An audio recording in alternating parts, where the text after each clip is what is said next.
This really is, I think, one of the most urgent challenges of our time. The use of cyber warfare by our adversaries and the need for us in the United States to articulate a clear and thoughtful U.S. cyber doctrine. Now, a little unusual that we're doing this today on December 7th, which is obviously an auspicious date in our history. We remember Pearl Harbor as the first foreign attack on U.S. soil in modern history. Unfortunately, we also remember Pearl Harbor as a major intelligence failure. As Vice Chairman of the Intelligence Committee, I've spent the better part of the last 2 years on an investigation connected to America's most recent intelligence failure, which was also a failure of imagination, a failure to identify Russia's broader strategy to interfere in our elections. Our federal government and institutions were caught flat-footed in 2016, and our social media companies failed to anticipate how their platforms could be manipulated and misused by Russian operatives. Frankly, we should have seen it coming. Over the last 2 decades, adversary nations, like Russia, have developed a radically different conception of information security, one that spans cyber warfare and information operations. I fear that we've entered a new era of nation-state conflict, one in which a nation projects strength less through traditional military hardware and more through cyber and information warfare. For the better part of 2 decades, this was a domain where we thought in the United States we had unparalleled superiority. The thinking was our cyber capabilities were unmatched. Our supposed superiority allowed us to write the rules. This confidence appears to have blinded us on 3 important developments. First, we are under attack, and candidly, we have been under attack for many years. Our adversaries and their proxies are carrying out cyber attacks at every level of our society. We've seen state-sponsored or sanctioned attacks on our healthcare systems, energy infrastructure, and our financial system. We are witnessing constant intrusions into our federal networks.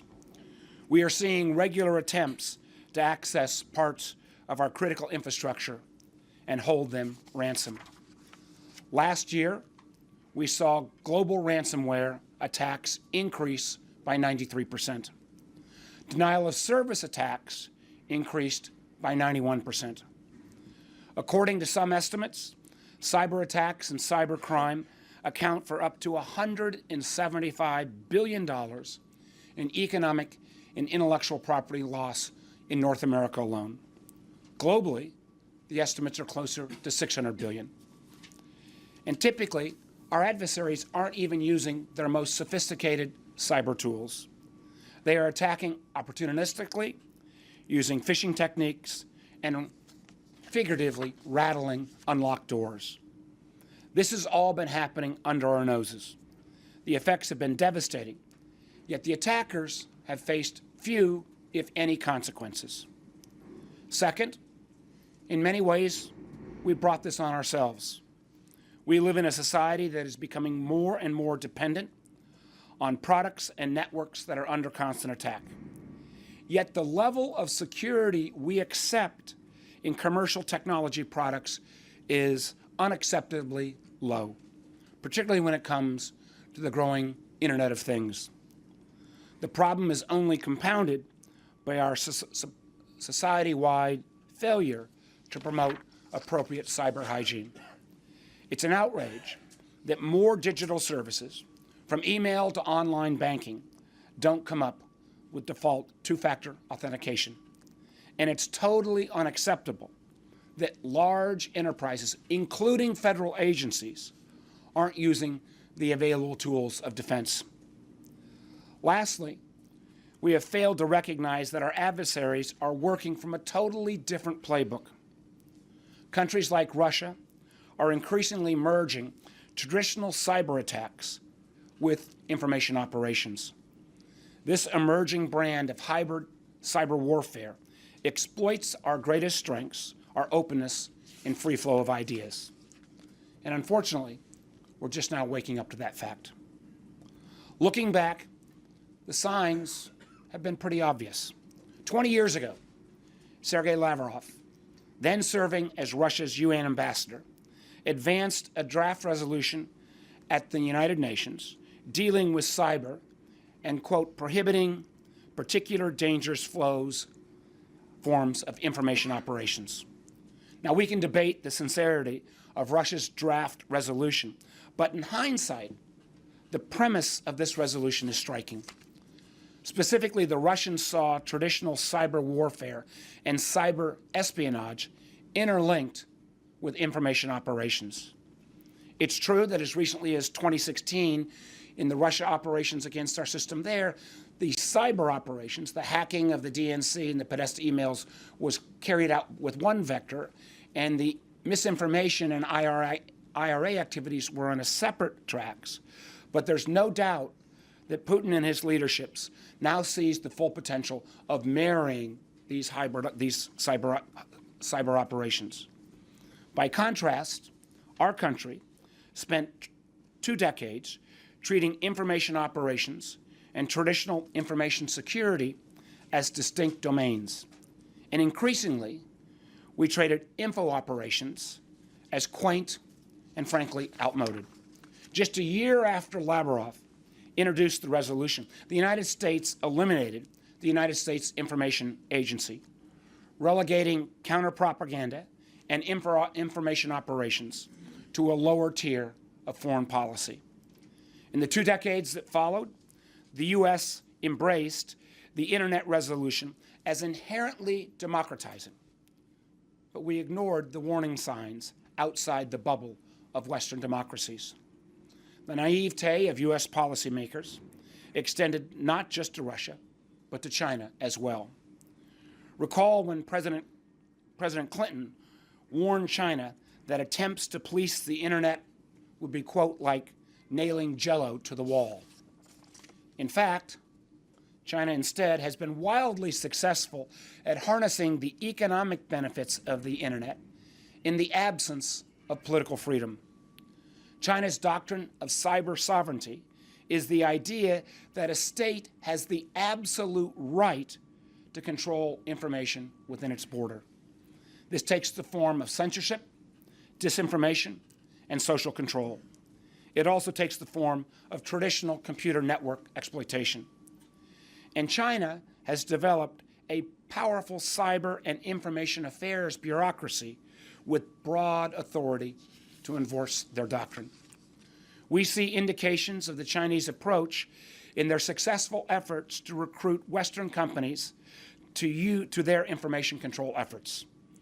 It's pretty amazing to me that Google is actually looking to work with China to develop a censored version of its search engine in China. Today, China's cyber and censorship infrastructure is the envy of authoritarian regimes around the world. China is now exploiting both its technology and its cyber sovereignty doctrine to countries like Venezuela, Ethiopia, and Pakistan.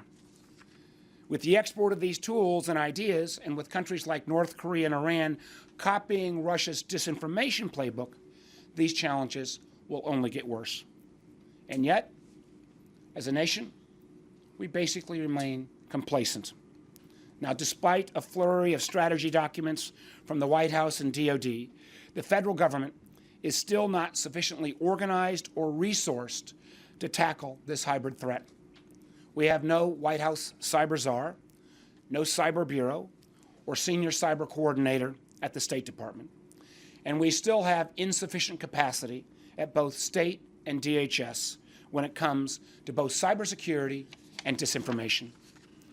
Our Global Engagement Center at the State Department is not sufficiently equipped to counter propaganda from our adversaries. And the White House has still not clarified the roles and responsibilities for cyber across the whole expanse of USG. While some in the private sector have begun to grapple with these challenges, many more remain resistant to changes and regulations needed. And the American people are still not fully aware and cognizant of the threat, and they have not internalized the lessons of the last few years. We have a long way to go on cyber hygiene and online media consumption habits. Let me be clear, Congress as well does not have its act together. We have no cyber committee. Cyber cuts across numerous committee jurisdictions, frequently hindering our ability to get ahead of the problem. And it's even worse in the area of misinformation and disinformation. And the dangers are only growing as new technologies, such as deep fakes, where audio and video manipulation can literally put words in the mouth of an elected official, a business leader, or any other leader. And these efforts are now being commercialized. The truth is, we all know as a nation, we are becoming ever more dependent on software. But at the same time, we are treating cybersecurity, network resiliency, and data reliability as afterthoughts.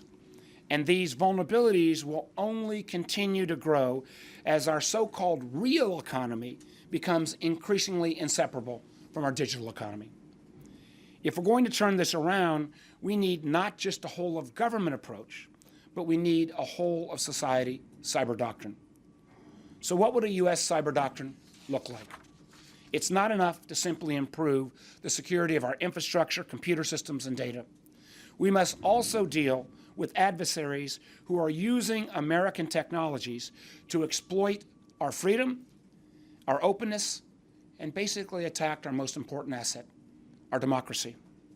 So let me immodestly lay out 5 recommendations. First, we need to develop new rules and norms for the use of cyber and information operations. And we need to better enforce existing norms. And most importantly, we cannot do this alone. We need to do this on an international scale. We need to develop shared strategies with our allies that will strengthen these norms. And when possible, we need to get our adversaries to buy into these norms as well. The truth is, our adversaries continue to believe that there won't be consequences for their actions. Now, we all know in the post-9/11 national security environment, we spent tremendous energy combating terrorism and rogue states, and that was appropriate. But frankly, we've allowed some of our near-peer adversaries to operate with relative immunity when they attacked the United States in the digital domain. There have been some reports in the press about the United States supposedly pushing back at second-tier adversaries on occasion. And some of these items we all know about. But we've, frankly, largely avoided this with Russia and China out of a fear of a cyber escalation. I think we all would recognize if through cyber tools somehow Moscow got shut down for 24 hours, it would be a problem. But if someone shut down New York for 24 hours, it would be a global crisis. And as a result, for China and Russia, it's pretty much been open season in terms of their attacks against the United States. This has to come to a conclusion. We need a national conversation about defensive and offensive tools we are willing to use to respond to the ongoing threats we face. In short, we need to start holding our adversaries accountable. Failing to articulate a clear set of expectations about when and where we will respond to cyber attacks is not just bad policy, it's downright dangerous. We are allowing other nations to write the playbook on cyber norms. Part of this is a result of U.S. inaction. From the late 90s into the early 2000s, the U.S. was a consistent dissenting voice at the UN where meetings on cyber norms were proposed. In part, this reflected our aversion to piecemeal approaches to cybersecurity, but it also reflected a view that we didn't want, as America, to be bound by lesser nations. In 2015, there was a major effort at the UN, including the United States in this case, to agree to principles of state behavior in cyberspace. We saw some international consensus around protecting critical infrastructure and investigating and mitigating cybercrime. Unfortunately, these 2015 principles at the UN failed to address economic espionage. And even the short-lived 2015 US-China cyber espionage deal was insufficient. And in 2017, disagreements between the US, China, and Russia led to a deadlock on the question of how international law should apply to cyber conflicts. And let's acknowledge, since that time, little progress has been made. Now, it's been true that some folks in the private sector and the NGO space have stepped up. Look at Microsoft's Digital Geneva Convention. Look at the recent Paris call for trust and security in cyberspace that was signed by 57 nations, but not the United States. This is another example of the United States stepping back on the world stage and allowing countries like France to fill the void. Recently, the US government and the State Department in particular have renewed efforts to advance norms and norms discussion. The efforts must be elevated and strengthened. But norms on traditional cyber attacks alone are not enough. We also need to bring information operations into the debate. This includes building support for rules that address the Internet's potential for censorship and repression.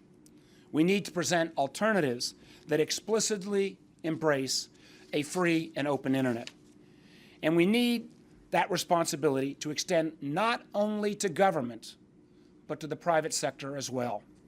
We need multilateral agreements with key allies, just like we've done with international treaties on biological and chemical weapons. That discussion needs to address mutual defense commitments.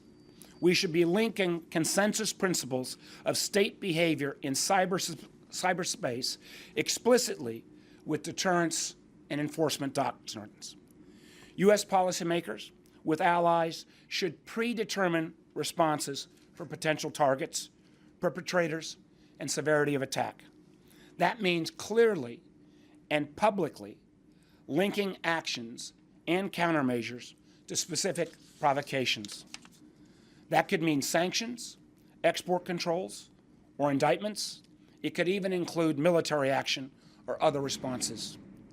Now, we should be realistic, though, about the limits of norms in shaping behavior.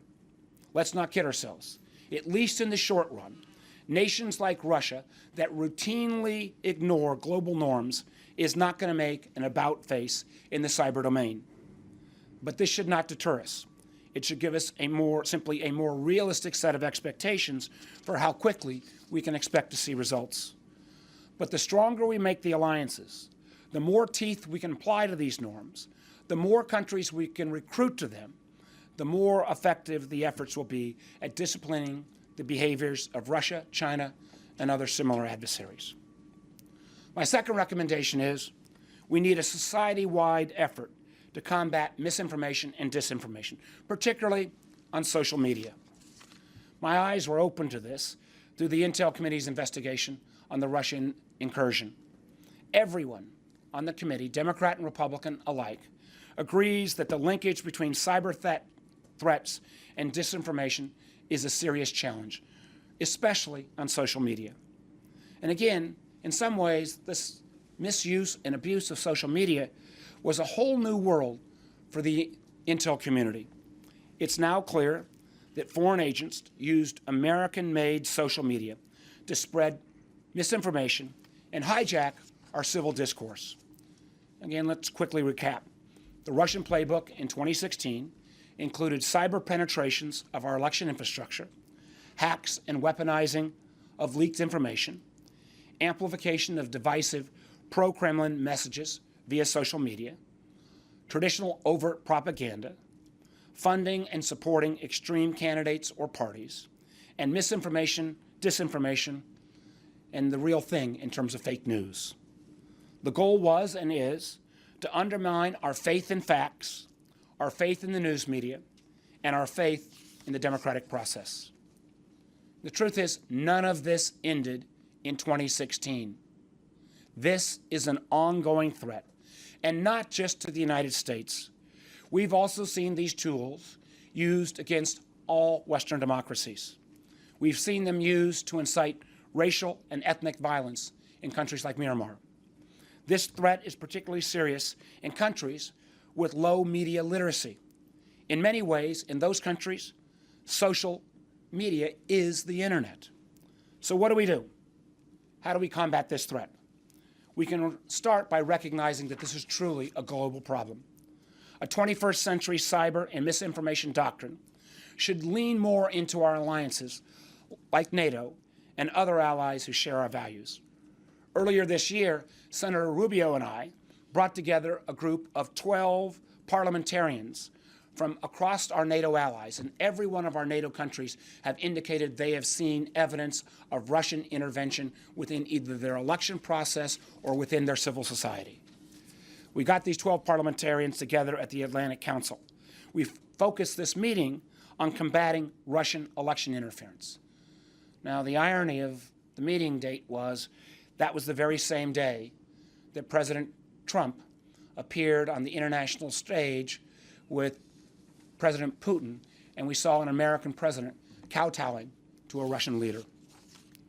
Meanwhile, we were working with our NATO allies to develop a roadmap for increased cooperation and information sharing to counter Russian cyber and misinformation, disinformation, aggression.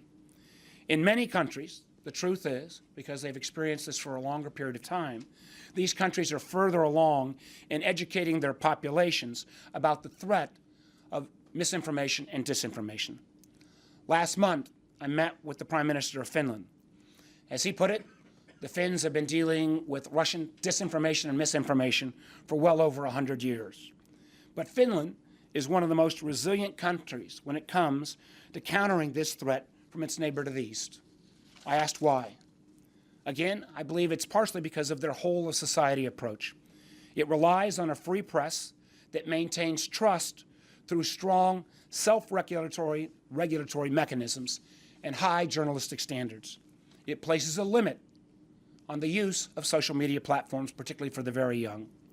They also have a vibrant digital civics initiative, something that we desperately lack. Finland's approach also depends on a national leadership that stays true to its values, even in the midst of contested elections and its own brand of partisan politics.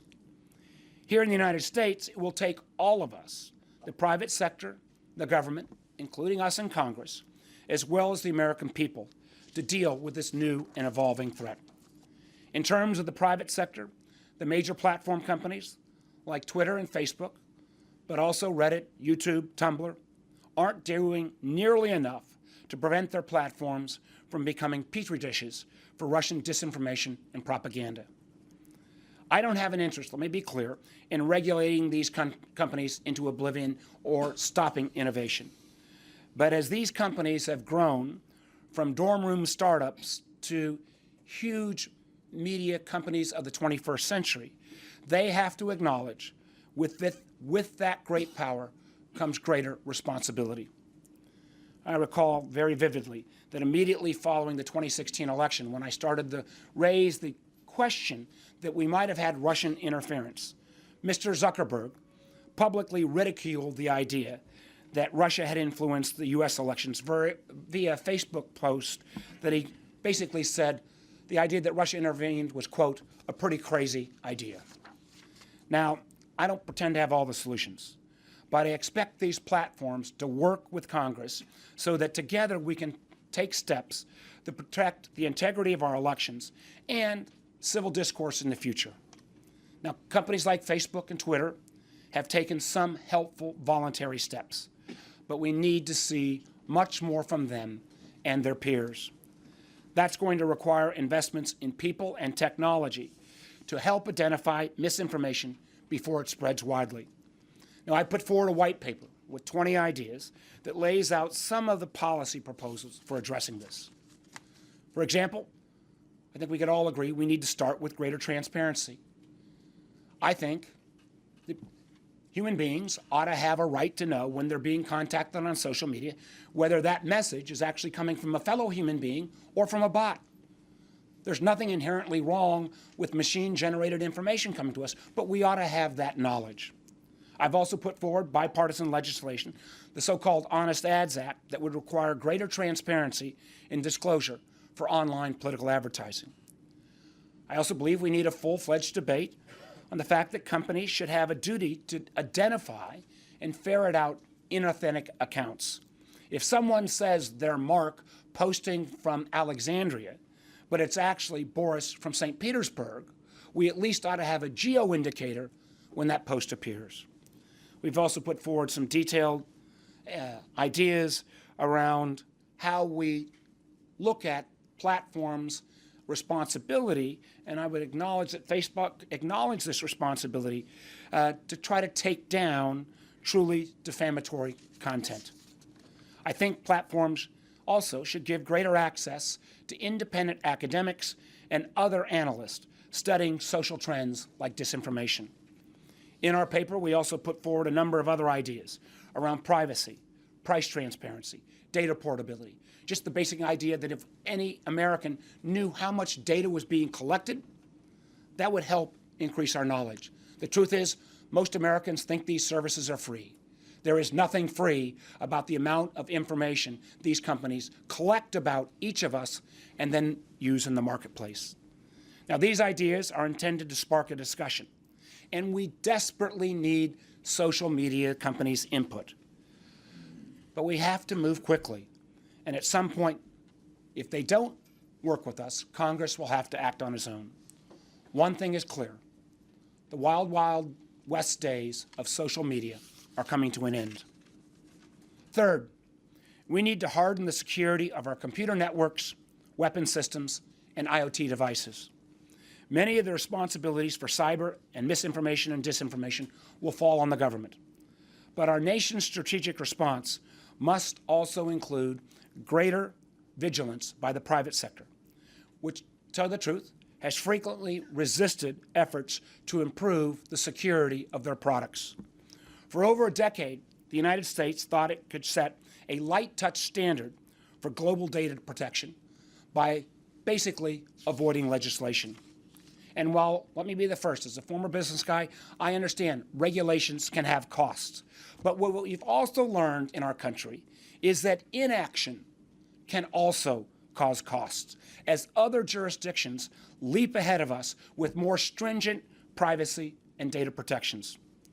We see this with the GDPR, where the U.S.'s failure to adopt national, reasonable data protection and privacy rules left the field open for, candidly, clunkier European rules.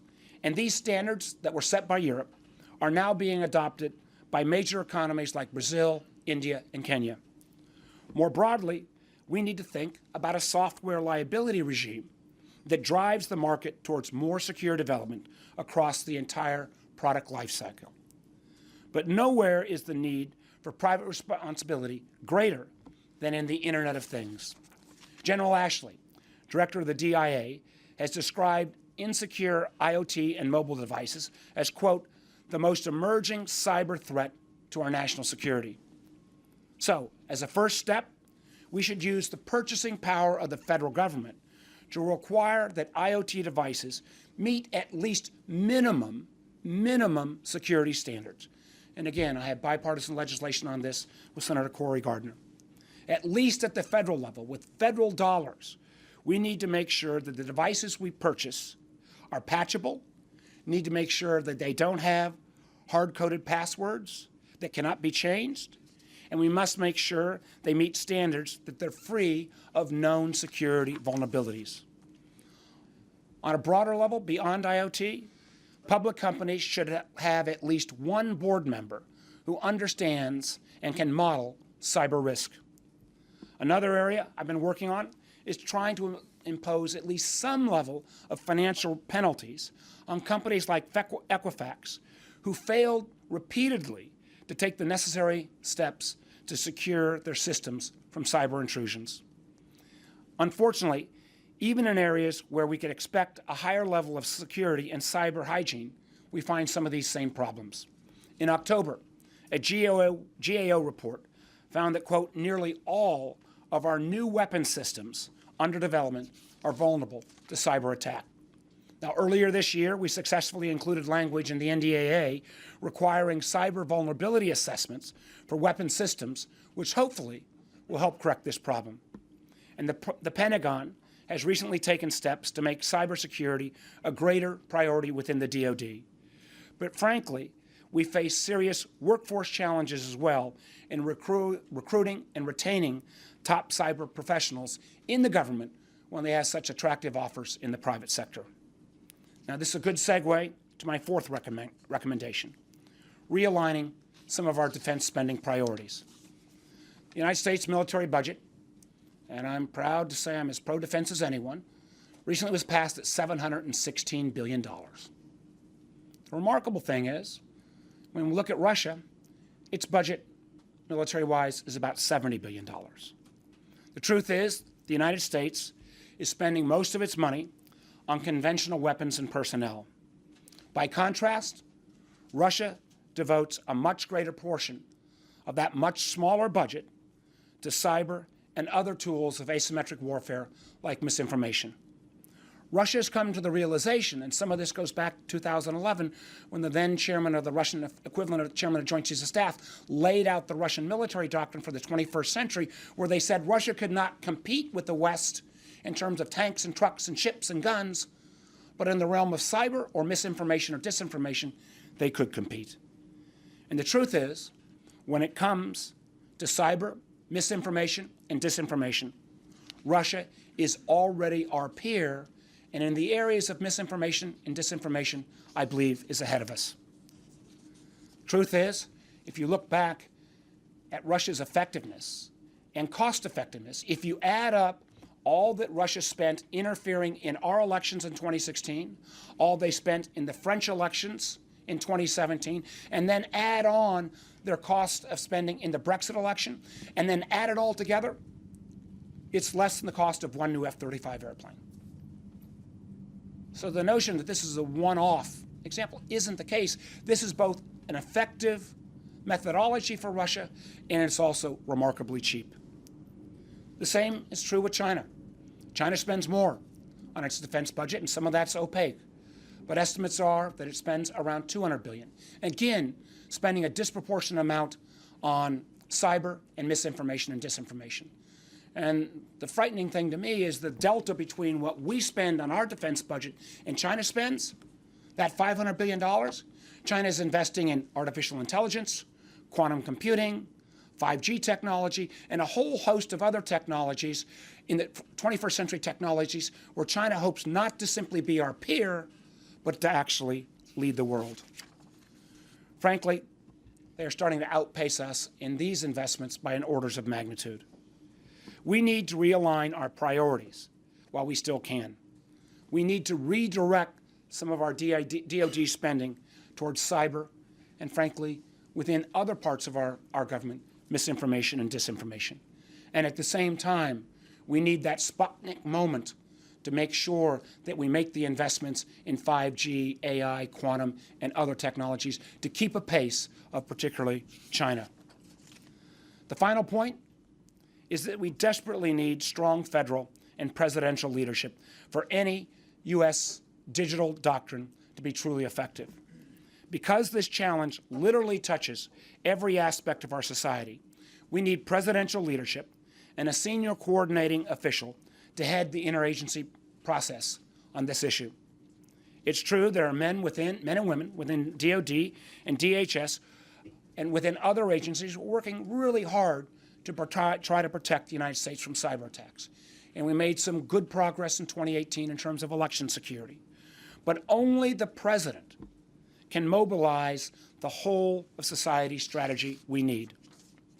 Now, I do want to acknowledge some positive steps, even by this administration, have been taken in recent months. The White House and DoD have released two important strategic documents on cyber strategy that move us in the right direction. I also welcome the delegation of authorities to defend and deter cyber attacks below the presidential level. This will allow for quicker responses and greater interagency coordination. But again, these actions alone are inadequate. In the most recent NDAA, Congress attempted to establish a more aggressive posture on U.S. cybersecurity policy. This includes the potential use of offensive cyber capabilities to deter and respond to cyber attacks against U.S. interests, as well as authorization to combat info operations. It also grants the President and Defense Secretary authority to direct Cyber Command to respond and deter, to quote, an active and systematic and ongoing campaign attacks carried out by countries like Russia, China, North Korea, and Iran. These powers, if used correctly, are important components of a cyber doctrine, but by definition, they require decisive and thoughtful leadership at the top. I'll leave you with a couple of final thoughts. Obviously, more broadly, we need a coherent strategy for how to deal with the hybrid approach of cyber and disinformation that is coming from our adversaries. But let me be clear about what I'm not saying. I am not advocating that the U.S. mimic the approach of Russia and China, the idea that states have a sovereign right to control or censor information within their borders. Frankly, that is a vision that's incompatible with American values and our Constitution. What I am saying, though, is that we need to confront the fact that our adversaries have an approach that considers control of information an essential component of their overall domestic as well as offensive, defensive, and offensive strategies. We have not only failed to recognize this situation over the last 2 decades, but we've particularly tended to downplay and minimize the dangers of information operations. The truth is, the 2016 presidential campaign served as a wake-up call for cyber attacks and information operations. Now, people keep warning, and today being December 7th, of a digital Pearl Harbor or a digital 9/11, as if there will be a single act that will wake the country and make us take action on these issues. But I think I know, and I think many of you in this room know as well, we're already living those events on a daily basis. Simply look at the 2017 NotPetya attack. In the United States, we treated that as a one-day news story that was way below the fold. The truth is, the cost of that one single attack was more than $10 billion. This is the most costly and devastating cybersecurity attack in modern history, but most Americans have no idea that it even occurred.